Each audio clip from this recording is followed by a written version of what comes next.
ఉత్తమ్ కుమార్ రెడ్డి గారు చెప్తా ఉన్నారు, ఆర్మీ పిలిస్తే వెళ్ళి యుద్ధం చేస్తా, వాళ్ళు పిలిచేది లేదు, ఈయన పోయేది లేదు. వాళ్ళు పిలుస్తారా ఈయనను? వాళ్ళు పిలిచేది లేదు, ఈయన చేసేది లేదు. గతంలో నేను సైన్యంలో పనిచేశా, యుద్ధ విమానాలు నడిపాను. అప్పుడు యుద్ధ విమానాలు నడిపాను, కానీ ఇప్పుడు విమానాల్లో ఎగిరి తిరుగుతూ ఉన్నారు. ఇప్పుడు ఈ యుద్ధం ఒక డ్రైవరే పెట్టుకున్నారు. ఇప్పుడు వీళ్ళు హెలికాప్టర్కి ఒక డ్రైవర్ పెట్టుకుని వీళ్ళు తిరుగుతూ ఉన్నారు అన్నట్టు.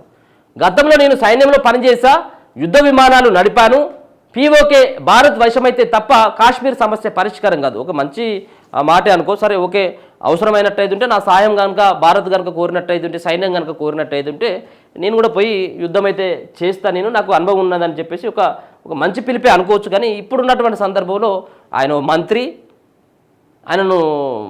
మంత్రి ఒకవేళ కనుక ఈ యుద్ధానికి రామని చెప్పేసి అంటే పోయేటువంటి ఆస్కారం ఉంటుందా? సరే ఏదో మీదికైతే చెప్పిండలే, కానీ పిలిస్తే ఆయన పోడు, ఆయన పిలిచేటువంటి అవకాశం కూడా ఉండకపోవచ్చు. ఇది నా వ్యక్తిగత అభిప్రాయం.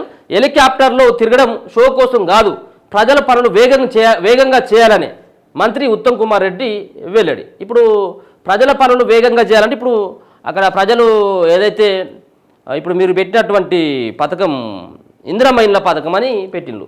ఇప్పుడు ఈయన హెలికాప్టర్ వేసుకొని పోయి గడ్డపార తట్టపట్టుకుపోయి అప్పుడు ఆడ పునాదులు దోమాలన్నట్టు, ఈయన పునాదులు బేస్మెంట్లు తీస్తే ఆ పనులు అయితే ఈయన ముగ్గు గిట్ల పోయి అది చేస్తాడు. ఇప్పుడు ఈయన ఏది హెలికాప్టర్లో తిరగడం షో కోసం కాదు, ప్రజల పనులు వేగంగా.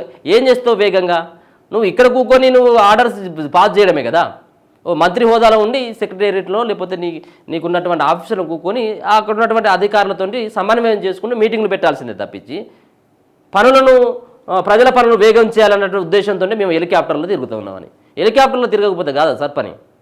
ఎందుకు ఇది పెట్రోల్ దండగా? భారత్ పాకిస్తాన్ మధ్య పూర్తి స్థాయి యుద్ధం జరిగి ఆర్మీ తనను పిలిస్తే వెళ్లి యుద్ధంలో పాల్గొనేందుకు సిద్ధంగా ఉన్నానని మంత్రి ఉత్తమ్ కుమార్ రెడ్డి ప్రకటించారు. తాను గతంలో భారత సైన్యంలో పనిచేశారని గుర్తు చేశారు. తనకు 20 ఏళ్ల వయసున్నప్పుడే యుద్ధ విమానానికి పైలట్గా పనిచేశారని ఉత్తమ్ ఈ సందర్భంగా చెప్పారు. 1982లో యంగ్ 21 ఫైటర్కు, ఆ తర్వాత MiG-23కి పైలట్గా పనిచేశానన్నారు. శుక్రవారం గాంధీ భవన్లో ఉత్తమ్ మీడియాతో మాట్లాడారు. పాక్ ఆక్రమిత కాశ్మీర్ భారత్ వశమైతే తప్ప కాశ్మీర్ సమస్య పరిష్కారం కాదని ఆయన వ్యాఖ్యానించారు. అయితే ఇది తన వ్యక్తిగత అభిప్రాయమని, పార్టీకి సంబంధం లేదని అన్నారు. యుద్ధం జరిగితే పాకిస్తాన్ విచ్ఛిన్నమై పతనమవుతుందని అన్నారు.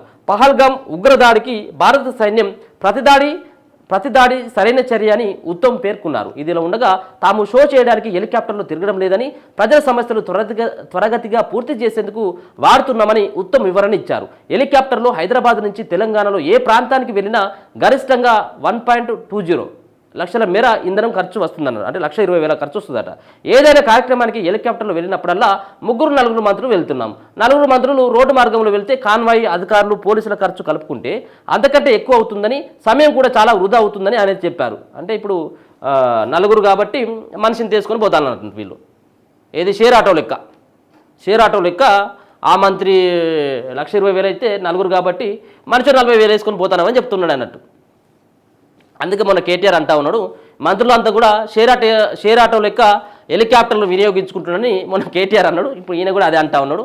మేము 1,20,000 హెలికాప్టర్లో పోతే ఇబ్బంది ఉన్నది, అంతా కూడా కాన్వాయ్ ఖర్చు తప్పుతూ ఉన్నది, పెట్రోల్ ఖర్చు తప్పుతూ ఉన్నది, అక్కడ భద్రత, ఈ పోలీస్ స్టేషన్ నుంచి అంతా కూడా ఎందుకు అందుకే ఇట్లా వెళ్తూ ఉన్నాం. రోడ్డు మార్గంలో వెళ్తే కాన్వాయ్ అధికారులు పోలీసుల ఖర్చు కలుపుకుంటే అంతకంటే ఎక్కువ అవుతా ఉంది కాబట్టి మేము ఇట్లా పోతా ఉన్నాం అనేది ఆయన భావన. సమయం కూడా చాలా వృధా అవుతుందని చెప్పిండు. తాము వాడుతున్న హెలికాప్టర్ను గత ప్రభుత్వమే లీజుకి తీసుకుందన్నారు. హెలికాప్టర్ సాయంతో పాలమూరు రంగారెడ్డి ప్రాజెక్టుల సమీక్షను సగం రోజుల్లో పూర్తి చేశామని, అదే రోడ్డు మార్గంలో వెళ్ళి సమీక్ష చేపట్టాలంటే 4 రోజులు పట్టేదన్నారు. విస్తృతంగా మొన్న ఆ టన్నెల్లో ఇరుక్కున్నటువంటి వాళ్ళ ఏదైతే ఉన్నదో ఆ టన్నెల్లో ఇరుక్కున్నటువంటి వాళ్ళది జాడలేదు, పత్తలేదు పాపం 7. ఇంకా దానికోసం 3-4 సార్లు పోయింది హెలికాప్టర్లో వీళ్ళు.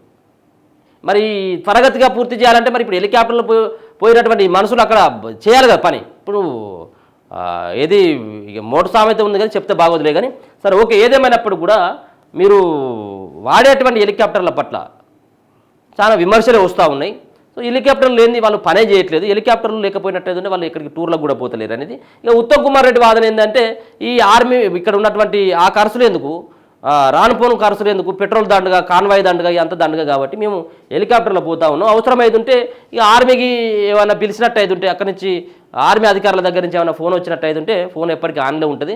ఒకవేళ ఆర్మీ అధికారులు కనుక ఫోన్ చేసి రామ్మంటే ఇమీడియట్గా నేను గతంలో విమానాలు కూడా నడిపిన కాబట్టి మరోసారి నాకు విమానం స్టీరింగ్ కనుక ఇచ్చినట్టయితే నేను కూడా పాకిస్తాన్ పైన యుద్ధం చేస్తానని చెప్పేసి ఉత్తమ్ కుమార్ రెడ్డి ఆయన కూడా సొంతం అది పార్టీకి ఏం సంబంధం లేదు, అది నా వ్యక్తిగతమైనటువంటి అభిప్రాయం అని ఆయన చెప్తా ఉన్నాడు.